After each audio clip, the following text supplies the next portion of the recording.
यही संस्कार का है। दूसरी माँ होती तो कहती बाप मत बोलना, वो डाइन है, मत जानना है, उससे कभी मत बोलना ना। चाहे ये भी हो सकता है सीधे पड़ जाती कहाँ है, कौन है क्यों कही है ना, और तुरंत झोटा झोटी में रह जाती। इसने कहा बेटा वो भी तुम्हारी माँ है, भगवान की कृपा है, तभी ना वो महाराज के बगल में बैठती है, और मैं महारानी होने के बाद भी मुझे कोई स्थान नहीं। ध्रुव जी महाराज चले गए। कुछ ही देर के बाद छोटी माँ के पास और जाकर के बड़ी विनम्रता के साथ प्रणाम किया, माँ आशीर्वाद दो, मैं महल में नहीं रहूंगा, तपस्या करने के लिए जंगल में जाऊंगा, तुमने जो बताया है उसके अनुसार मैं तपस्या करूंगा और भगवान से यही प्रार्थना करूंगा कि तुम्हारे समान ही मेरी माँ का भी कोख महान हो जाए। यह बात जब सुनी छोटी रानी तो मन में सोची कि ओ मैंने ऐसा बाण चलाया इसी समय इसके मन में वैराग्य हो गया, अभी जंगल जाएगा तो लौट कर कहाँ आएगा, भालू बाघ खा पी करके खत्म कर देंगे और हमारा लड़का एक छत्र राज्य करेगा। इसलिए ऊपर के मन से आशीर्वाद देने लगी, हाँ हाँ मेरे लाल, हाँ मेरे बेटे, जाओ जाओ जंगल जाओ, तपस्या करो, भगवान तुम्हें दर्शन दे, तुम्हारा सकल मनोरथ पूरा हो। ये सब जो भी आशीर्वाद दे रही है ऊपर के मन से, ताकि जल्दी से चला जाए मेरा बेटा एक छत्र राजकुमार बन करके यहाँ दस्त हो। ये ऊपर के मन से बोल रही है। लेकिन एक बात जानते हैं, ध्रुव जी ने भीतर से प्रणाम किया था, हृदय से प्रणाम किया है ना। तो हृदय से जब आप प्रणाम करेंगे तो उसका परिणाम भी आपको भगवान देंगे। जैसा प्रणाम वैसा परिणाम, समझ रहे ना।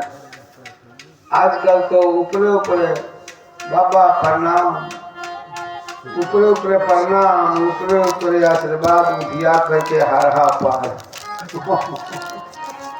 ना प्रणाम ना आशीर्वाद। तो प्रणाम हृदय से किया था कि तुम आशीर्वाद दो। और प्रेमियों, इसके बाद ध्रुव जी अपनी माँ के पास आए। माँ ने पूछा कहाँ गया था, कहा कि माँ छोटी माँ को प्रणाम करने गया था। ठीक है बेटा, लेकिन एक बात जान लो, तुमको नहीं देखती हूँ मेरा मन बेचैन हो जाएगा, चलो पहले भोजन करो। कहते हैं सुखदेव जी के हे राजा परीक्षित, माँ बेटी एक ही में आज रात भोजन किए और माँ बेटी सोने लगे। माता सुनीति को नींद तो आ गई, लेकिन बेटा ध्रुव को आज नींद नहीं आई। उलमेल करते रहे।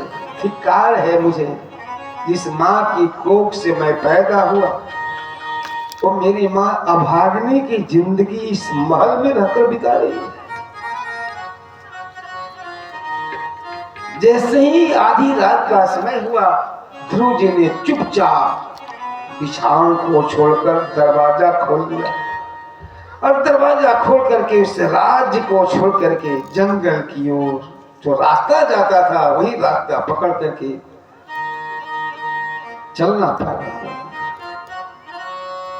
आधी रात का समय, अंधेरी रात, ध्रुव जी महाराज चलते चलते चलते चलते चलते चलते कई कोस दूर चले गए।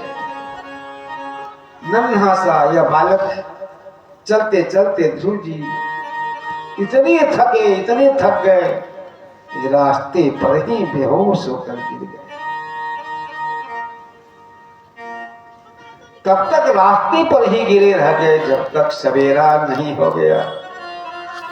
सवेरा हुआ, सूरज की किरणें जब निकलने लगी, बालक ध्रुव के शरीर पर सूरज की किरणें पड़ी। ध्रुव जी की आंखें खुली। ध्रुव जी ने देखा सवेरा हो गया है। खड़े हुए मैं तो बहुत दूर चला आया हूं।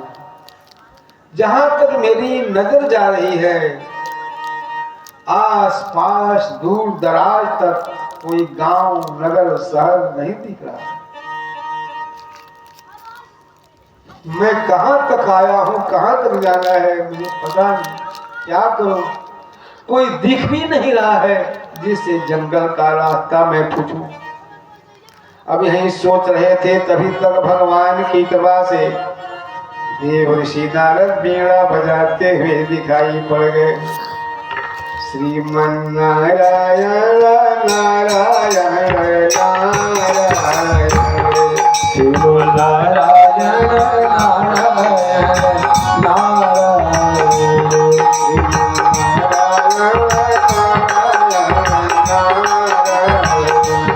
श्रीमन नारायण नारायण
श्रीमन्नारायण भगवान की जय, देवर्षि नारद भगवान की जय, ध्रुव जी महाराज की जय। ध्रुव जी ने देखा आसमान से नीचे उतर रहे हैं बीड़ा बजाते हुए, ये नारद बाबा हैं। क्योंकि माई जब सुलाती थी तो कथा सुनाती हुई सुलाती थी और बताती थी कि देव ऋषि नारद बाबा पूरे संसार में हरि गुणगान करते हुए, बीड़ा बजाते हुए घुमा करते हैं, कहीं भी दिखाई पड़ जाते हैं। ये नारद बाबा हैं, इन्हीं से 10 रास्ता पूछूंगा जंगल जाने का। बाबा बाबा अभी कहते हुए बालक ध्रुव हाथ उठाए, नारद जी नीचे धरती पर चले आए। जाते थे ध्रुव जी ने नारद जी के चरणों में दंडवत किया, माथा टेका। नारद जी भी कंधे पर लेकर कहते हैं नारायण नारायण नारायण, आयुष्मान यशस्वी। जब आशीर्वाद दिया बालक ध्रुव, तब माथा हटाए चरणों से। बाबा जंगल जाने का मुझे रास्ता बताइए। ध्रुव जी ने पूछा। नारद जी बोले नारायण नारायण, तुम्हें देखने पर तो ऐसा लग रहा है कि तुम किसी क्षत्रिय के पुत्र हो, किसी राजा के बेटा हो, लेकिन तू जंगल का रास्ता पकड़कर कहां जा रहा है? ध्रुव जी ने सोचा, ये दादा इस सही में नारद बाबा है, क्योंकि जान कैसे गए कि हम राजा के बेटा हैं। जान कैसे गए कि मैं राजा का बेटा हूं और जंगल जा रहा हूं। ध्रुव जी ने कहा हाँ बाबा, जंगल ही जा रहा हूं। कहा कि नहीं नहीं, ये रास्ता जंगल जाता है। ध्रुव जी ने कहा कि मैं भी जंगल के लिए ही राजमहल को छोड़ करके निकला था। नारद जी ने आंखों को बंद किया, सारी हालात को जान लिया कि नन्हा सा 5 साल का बच्चा क्यों राजपाट होकर निकल गया, कौन सा दुख है। नारद जी ने कहा बेटा, तुम अभी नादान हो, छोटे हो, खाने पीने मौज मस्ती दुनिया का सुख भोगने का तुम्हारा समय, बड़े लोगों की बातों पर मलाल नहीं करना चाहिए, इसलिए तुम छोड़ो। बालक ध्रुव ने कहा गुरुदेव, मेरी मां संसार में अभाग्नि की जिंदगी जी रही, मेरे पिता श्री मेरी मां से और मुझसे बोलते तक नहीं, गोद में उठाते भी नहीं, लौड़ी की भांति मेरी मां सूखी रोटी छिपा करके महल में प्रतिष्ठा बचा कर रखा।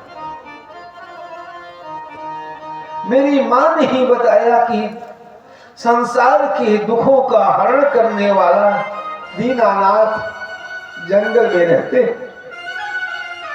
इसलिए उस दुखहारी भगवान को ढूंढने के लिए मैं जंगल की ओर निकला हुआ हूं। यह जानबूझ करके मैं रात्रि के समय महल से निकलकर चल दिया कि सवेरा होने पर मेरी मां मुझे छोड़ेगी नहीं, मुझे जंगल जाने की इजाजत देगी नहीं, इसलिए सोती हुई मां को रात्रि में ही मैंने त्याग करके जंगल की ओर चल दिया।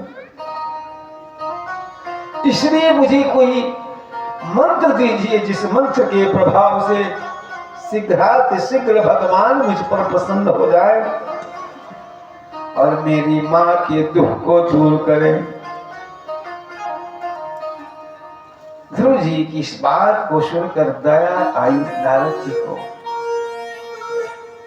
लेकिन नारद जी ने फिर परीक्षा लेने के लिए जब करे छोड़ो छोड़ो उन बातों को, तपस्या तुम्हारे मान की नहीं है,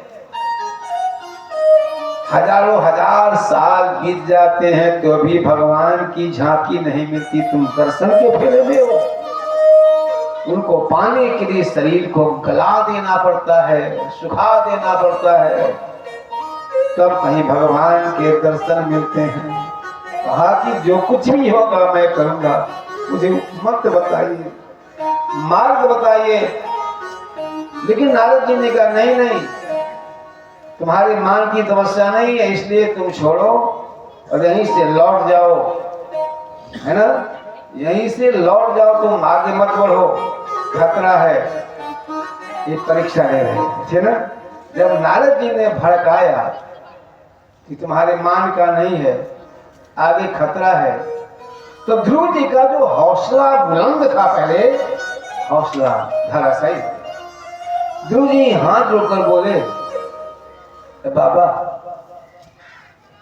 एक बात पूछूं। नारद जी ने कहा कि पूछो। बाबा आप नकली नारद जी हैं।